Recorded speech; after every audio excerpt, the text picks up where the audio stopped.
Welcome to NLP Talks with Laura Evans, a podcast for people looking to unleash their potential in business and life. I'm Laura Evans, international trainer of NLP and host for this podcast series. Join me for insightful interviews with people that know firsthand just how NLP can change lives, and they'll share with you tips and strategies to help you clear your path to success. Stay tuned. Hello and welcome. Thank you for joining us. My name is Laura Evans and I am the founder and lead trainer at Unleash Your Potential, the NLP training provider, and your host for this podcast episode.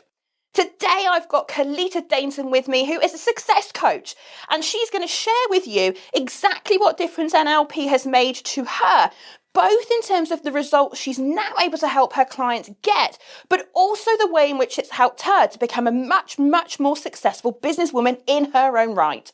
She's also going to share with you 3 techniques and ways in which you can improve your confidence and share something called the circle of confidence. I'm sure you're going to love it, just like I did recording it. So let's get going. Is there a client that for you stands out that you're really proud of that you could tell us about? There most definitely. I mean, I'm proud of all of my clients. I better put that out there because actually in each and every success story that I've got, they've all succeeded in their own way. And one thing I always say is that actually I don't do the hard work.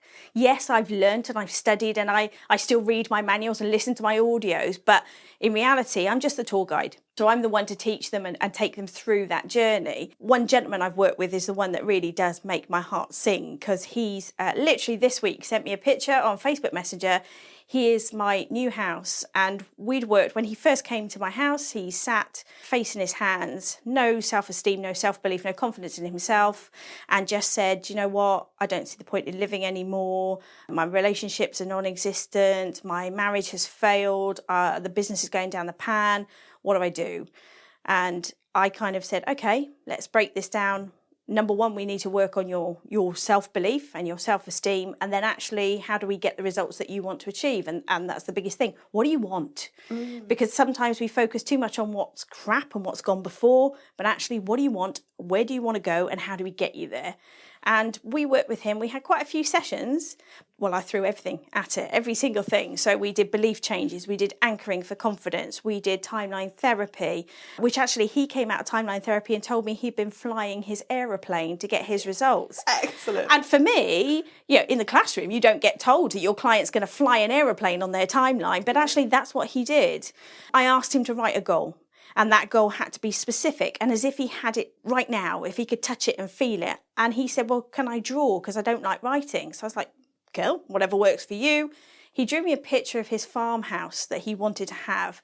And I swear not, he sent me a picture this week. He's just moved into a house that looks the spit of his farmhouse in France. He's getting married. His life has done a 360 and he goes around telling everybody, I changed his life.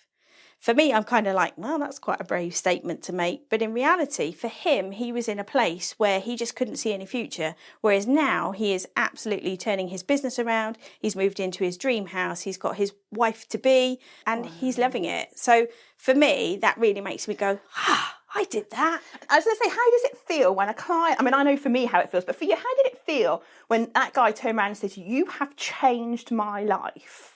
It's an awesome feeling.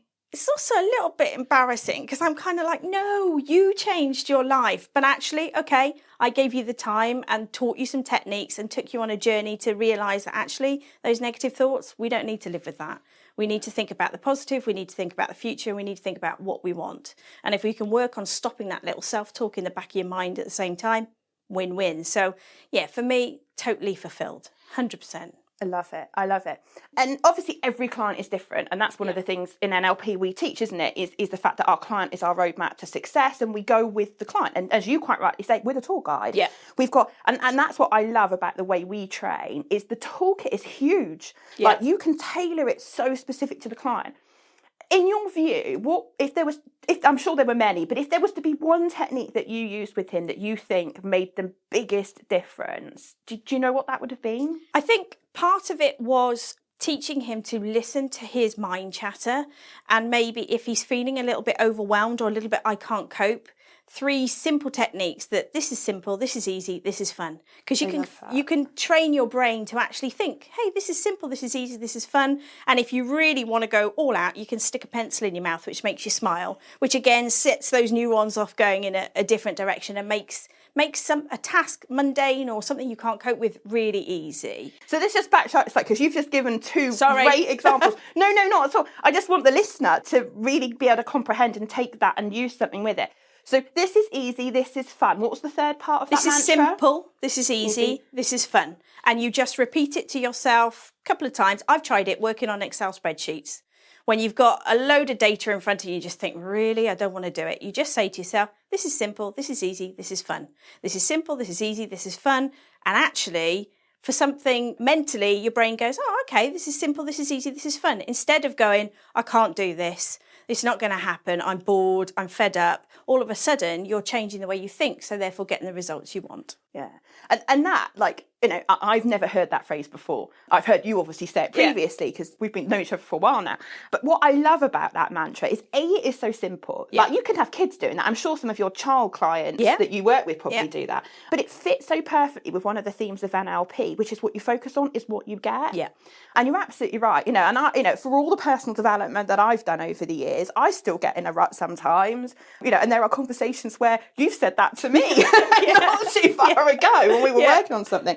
And you turn around and say, this is simple, this is easy, this is fun, this is simple, this is easy, this is fun. And it just works brilliantly. And it's quick and you could just use it anytime, any place. And if you're talking to yourself, hey, you know, it's a sign of intelligence, apparently. So statistics say. Can't remember which ones, but I love it. Hey, I love it. Hey. But yeah, it's like focus on what you want, do that, and then I love it, love it. So you mentioned another technique there as well, which is about sticking a pencil in your mouth and smiling. Tell us a bit more about that. This one is one probably pre-NLP that I learned, but actually it ties in nicely because it makes the corners of your mouth smile, which therefore convinces your brain that actually you're feeling happy, which, so our listeners... both sticking our fingers in our mouth. Our listeners, you won't be able to have seen what we just did, but we just put our fingers in our mouths to represent a pen. But yeah, and it's about your brain neurons connecting and thinking, oh, actually, I'm feeling happy. So releasing those happiness endorphins throughout you. And it's just simple that... How long do you have to do it for? Not long at all. I once did it in a networking breakfast and they all thought I was completely bonkers.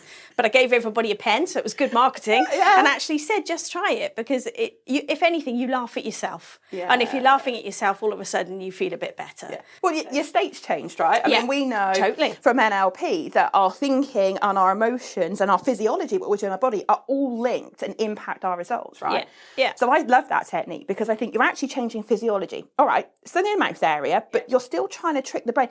The thing I love about the unconscious mind is it can't actually effectively distinguish between reality and fantasy. Exactly. And so you're doing that. And if you can laugh at yourself and change your emotional state, job done. Fabulous.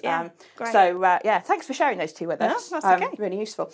And take you back pre-NLP, okay, if I can, because I know and you know and our listeners will start to understand just what a difference NLP and timeline therapy makes. But I want to take you back pre-NLP to when you were coaching and you didn't have this toolkit. What would that feel like now if I was to take that toolkit away from you and say you can't have that now and you had to go back to coaching the way you were before? What are your thoughts about that? I want to cry.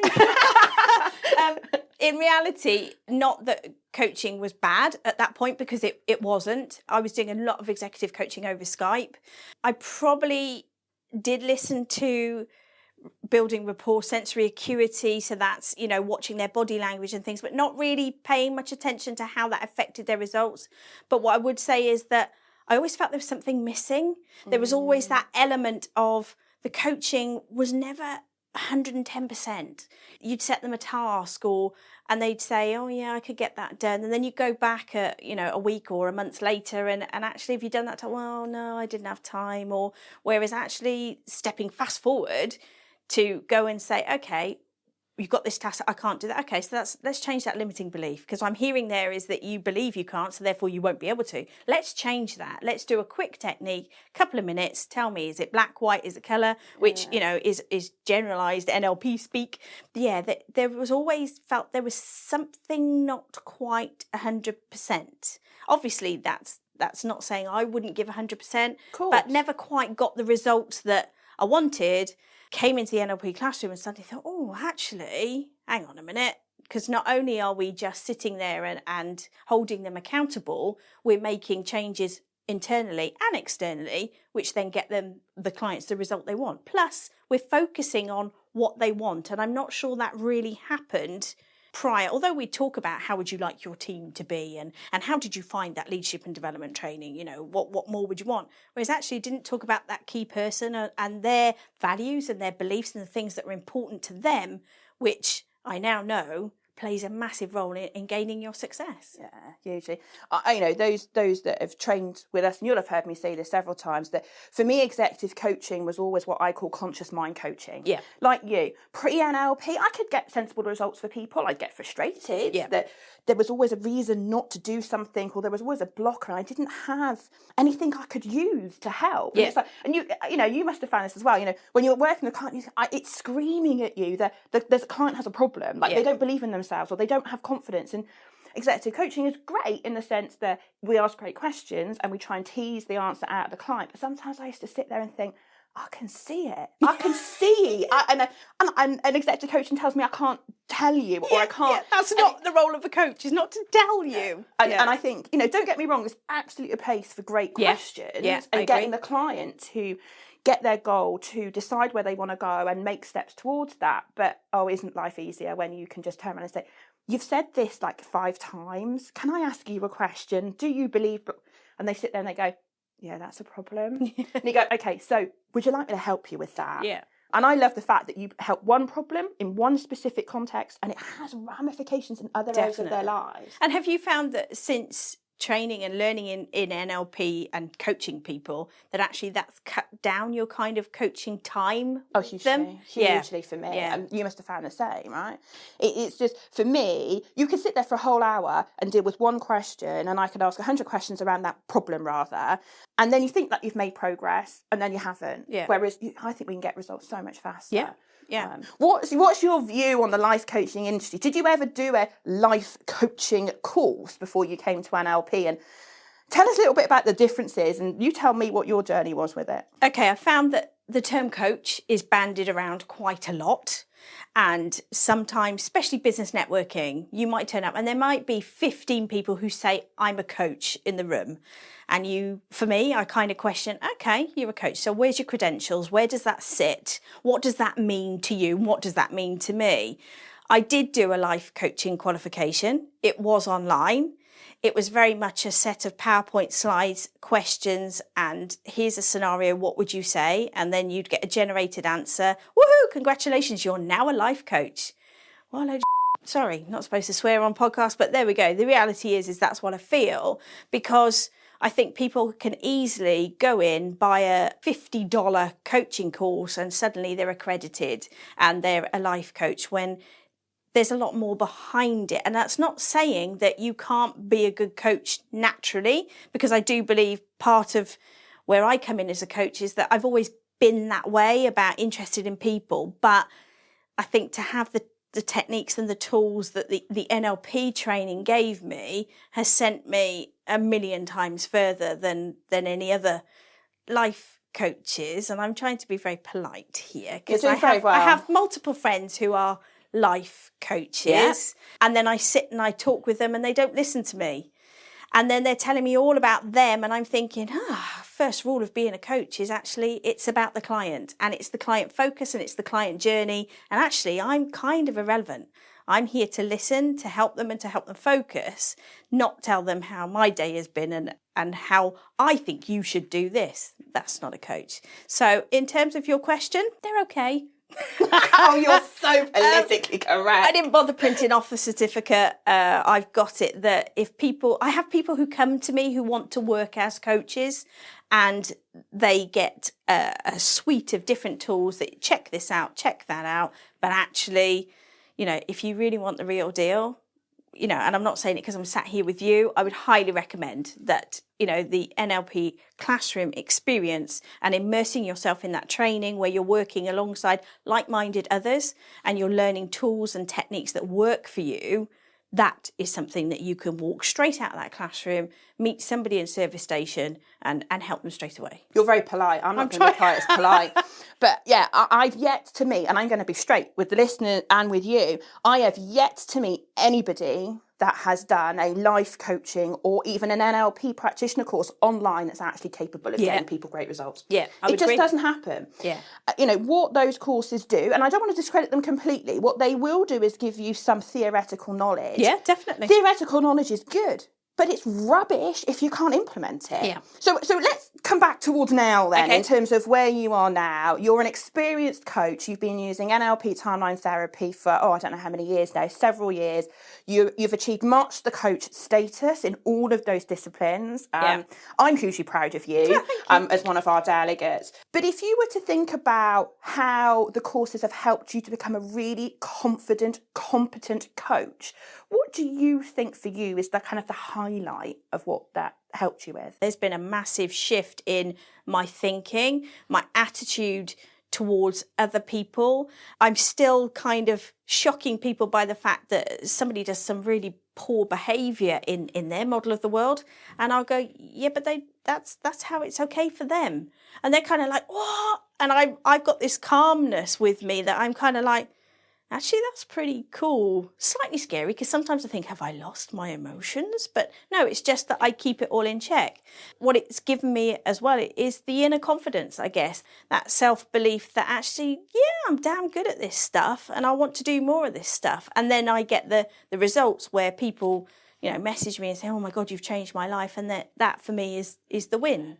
So in terms of development, self-confidence, increased knowledge, learning. I think we're all on a journey, but... I asked you for one. Yeah, no, and I've given you loads. I'm like, oh, shut up. Let's say for a moment that our listener that's listening to this podcast with us is thinking about becoming a coach. Yeah.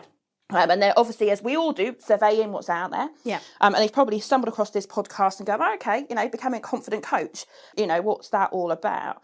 I think for me on our courses, there's two things. There is becoming confident in actually using the techniques and getting client great results. Yeah. But there's also the bit about actually setting up a great business. So tell me a bit about becoming confident in running a business as a coach. Yeah, the sales course for me, I came away with a great big manual full of not only tools and techniques that's part of the course, but actually all the notes that you also learn from other people and delegates on their journey. And what I would say is that I've made some great friends since my training that we've kept in touch with and have bounced off and utilised and supported each other. And sometimes they'll ring me up and say, how do you do this? And sometimes I'll think, oh, how do you work that? Or what do you do? So you get, yeah, and I've forgotten. There's so much that I've done that it's kind of... I think we do, though, because when you're a coach, I think one of the things we forget, we think of ourselves as a coach with a coach skill set to be able to help people. And absolutely, I see so many people set up coaching businesses with the most wonderful intentions, really wanting to help people in the world and make a difference, but they don't know the first thing about running a business. And that's why I'm so passionate in the Unleash Your Potential business, that we don't just equip people with the skills to be a great coach, but we actually go, here's a course that can actually help you sell this stuff. And also, here's a course that helps you set up and run a successful business. And to me, without that, I'm not being funny, but you'll become a statistic that you'll start a coaching business and you'll be out of business before you start it. Do you remember the conversation we had where I told you needed to tell the world that your taxi light was on? Yes. Yes, Tell the listeners about that. Yeah, we had we did, and I wrote that in my book. I am for hire. I'm a taxi, so come on, let me take you on a journey, and I'll drive. You know, you can be the passenger, or actually, you drive. I'll be the passenger, and I'll tell you where we're going. So I do recall that we which is an easy mistake to make, right? And this is the mistake I see so many coaches make, because they have an amazing skill set, and then they don't tell the world that they're available. Yeah. Nobody knows. I can help you, and it's like it's the world's best kept secret. And this is why, for me, coaches go in and out of business all the time, and why I think it's really important that we become great business people. Yeah. So you're confident as a coach. Mm-hmm. You're confident as a businesswoman running a business. Yeah. So if you were to put those on a scale of 0 to 10, where would you be? Oh, that's a good question. Coach, definitely 10. Good. Check me out. Business, Probably about a 9, because I think there's always more that I can do. And I'm aware that part of that is my journey of doing my own thing and knowing where I want to be. Because also being made redundant, I was a little bit like, what do I want to do and where am I and actually who am I? And when we sort of have the conversation, what sort of coach are you? Oh, don't know, because actually I work with adults, I work with children, I work with phobias, I work with confidence, I work with doctors, I work with all sorts of people. So I'd say that there's always room for improvement. Yeah, we're always learning. Yeah, right? always learning. Always yeah, learning. I say to people, I'm the first to admit when we're in the training room, I am not the finished article. And I've done years of training and I've done all sorts of stuff, but I don't think we're ever done. No. There's always more to learn and there's always more people to learn from. Yeah. I'm learning all the time. Yeah. Learning all the time. Before we start to move towards the end of the show, and it's been an absolute pleasure to have you here today, and I've loved hearing your journey, I always like to point out to people that sometimes people don't realise how far they've come. Because I remember you when you came in on that first prac course, however long ago that was. And I'm always in awe at the journey. You know, I love what I train clearly. Yeah. But I am always so amazed at the results and the journey that these courses can take people on. Where they go from where they join me to where they leave me. You know, and I'm after independent people. I don't want people hanging around. I love my delegates dearly, as you all know. But I want you to go off and do this stuff. Yeah. I want you to go make a difference in the world. And to see you living and breathing and doing that. When you turned up on that first course, having just been made redundant, kind of thinking you wanted to be a coach, not really sold on the idea, absolutely petrified probably if you were really honest about trying to paddle your own boat. Yeah, what the hell am I doing? What am I going to do? And to see you now, a successful coach with successful clients. I mean, we've talked about just one client. I'm going to give you one more client to talk about before we wrap up. But there are so many and nothing makes me prouder than to hear that. So, one last client. Tell me about one other that you'd like to talk about related to confidence, because that's obviously the theme of the show. Okay, so probably my doctor. Yeah. Said doctor, I'm not sure how much I can give away, client confidentiality. Anonymous doctor. Anonymous doctor needed to pass an exam to become the next level up, so consultant or somewhere along that line. Had failed the exam for 6 times previous. Wow. Had no self-confidence, no self-belief. No way was he going to pass this exam. We worked together. We did a full day split into 2, so 2 half days, which actually worked for both of us because they were tired. I'm trying not to give it away here. It keeps coming out. Anyway, cut a long story short, did some belief changes, didn't go as far as TLT because that would have been a whole different session. Sorry, timeline therapy for anybody who doesn't know TLT. Passed the exam. In fact, passed the exam and didn't happen to tell me. And I was kind of like, hang on. And I remember it was a cold, wet Friday night. I'd been off doing something during the day and I just decided to drop a text. How you getting on? Because I try and keep in touch with my clients. Even when we're finished, I will keep a chat, a bit like you, I guess, with your delegates. You know, you kind of, I like to see their journey. Yeah. And I said, how was the interview? How'd you go? Oh, yeah, I passed. Well, I was up there. I was just like, woo, yes.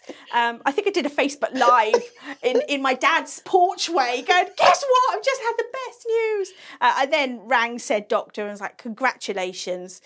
For that person, it meant that they could then get their next level of promotion. You know, their self-belief has gone through the roof.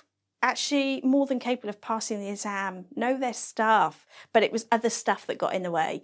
For me, as a coach, yes, that was a result. And don't you love it the way that a client will just pass? Yeah, I passed. Yeah, just did it. I passed. You just think, this was a big deal for you a few months ago. And I really want to know, something I read not so long ago actually is that if you've got a toothache, when you go to the dentist and they take that tooth out, you no longer have toothache. Do you think to go back to the dentist and say, by the way, thanks so much for taking my tooth out. You did a good job. No, toothache's gone. You move on with your life.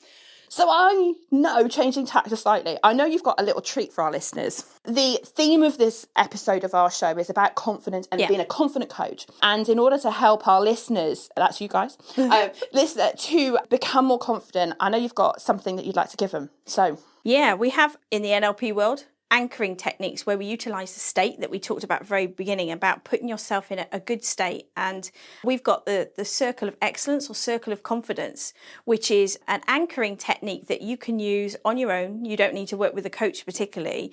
It's on my website as a download, but you can take that technique, which is basically finding a time when you were really positive, happy. Confidence might be an issue because sometimes people have an issue with words, but a time where you really felt you could manage something, whatever that state is for you, maximizing that state, really getting it into that state and visualizing a space on the floor that you can step in, so that with anchoring, what we do is we stack up these positive states so that if you've got a time where you're not feeling so more positive, you can then access that state, i.e. visualizing a circle on the floor or on your knuckle or on your earlobe or whatever, and then you can use it. So we call it the circle of confidence, or the circle of excellence, I think it's called. Yeah, it's something that you can pop on my website and find, download, and it's a tool that you can utilize if you really need to build your confidence.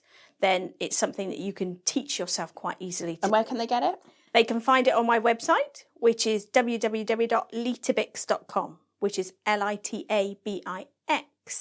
And the actual document that you've just talked about? If you go to free stuff, and you'll see it's the Circle of Excellence, so it's quite easy. I love that exercise. I mean, it's been a staple part of NLP for so long. NLP anchoring is something that I love teaching, and that for me, it's, if you take anchoring back to its core, it's about stimulus response. It's about taking something that you've historically been great at, anchoring it or linking it to something like the circle, and then being able to utilise that in the future when you need to. So it's been an absolute pleasure to have you on the show today. Just again, if people want to get in contact with you, they want to ask you questions or find out more, where can they find you? So you can go on my website and you'll find me there, and you get to see my face and see what I look like. But any sort of social media, you'll find me as Litabix on Twitter, on Facebook, on Instagram. I'm all over the place, and it's Litabix is my name. How do you spell that? Litabix. Fabulous, fabulous. Right, so I've got, to finish off the show, I've got some quick fire questions to ask you. Okay. Are you ready? I'm ready. Right, so I'm after short answers, okay, to these questions. Okay, so what does unleash your potential mean to you? Ooh, it means awesomeness. Oh, I love it. There we go. I love it. Yeah, because it's been a journey, but actually I walk away and think, yeah, I'm pretty awesome. And actually, unleash your potential is too. Oh, kind of you to say. Have you got a favourite word? Don't think about it for too long. I'm not. Have I got a favourite word? Bananas is probably a good word. I love it. I don't know where that comes from. I love it. If you could go back to being any age at all, what age would you go back to? Oh, 17. Go on. College, nightclubs, parties, loud music, late nights, and I wasn't tired. So I could go out 5 nights out of 7 and live it up and still get up the next day and function. Okay, if there's one pearl of wisdom that you give to most people that you find yourself saying time and time and time again, what's that pearl of wisdom? Trust in you and actually celebrate your success, because we don't do enough of that. We don't do enough of celebrating what we've done, whether that be you managed to do the ironing this week or fold all the socks or win a huge contract. We seem to forget. We always tend to focus on our negatives. Actually celebrate your success. What have you done in the last week that you can go, yeah, I did that. I got the kids to school on time, or I managed to cook dinner, or I got all the washing nailed, or actually I've submitted that project, or I made my boss happy. Celebrate your success. I love it. I love it. I love it. So we have a feature on the podcast, which is the Unleash Your Potential badges. Wow. Okay. Okay. So in this jar, there are some 50 odd badges, all with words related to NLP in some way. So what I want you to do is put your hand inside the jar, give it a good old rotate around. You might want to pick a couple, and I want you to pick the one that means something to you. Right. And then I'm going to ask you to tell us about it. Have a lovely handful here. Okay, one. Colita, one. Don't want that one because we've talked about that. Okay, tell us about Brave. Because I think NLP gave me the tools to be brave and to actually go out there and do what I want to do and keep doing what I want to do, and decided to make that decision that, do you know what, I'm not going to be employed and be stuck in a mundane job that I don't like doing. I'm going to be brave. I'm going to get out there and nail it. And that's exactly what I'm doing. I love it. Thank you so much You're for coming welcome. in and joining me on Thanks the show for having today. me. It's very exciting. It's been an absolute pleasure. If you've enjoyed this podcast today and you want to hear more about NLP and what it can do for you, like everybody else, then do subscribe, like, and review this podcast. And by all means, let us know feedback as well. If you'd like to find out about the courses that Colita was talking about today, then head on over to our website, which is unleashyourpotential.org.uk/courses, and you'll be able to find out about them. So thank you. And until next time, take care.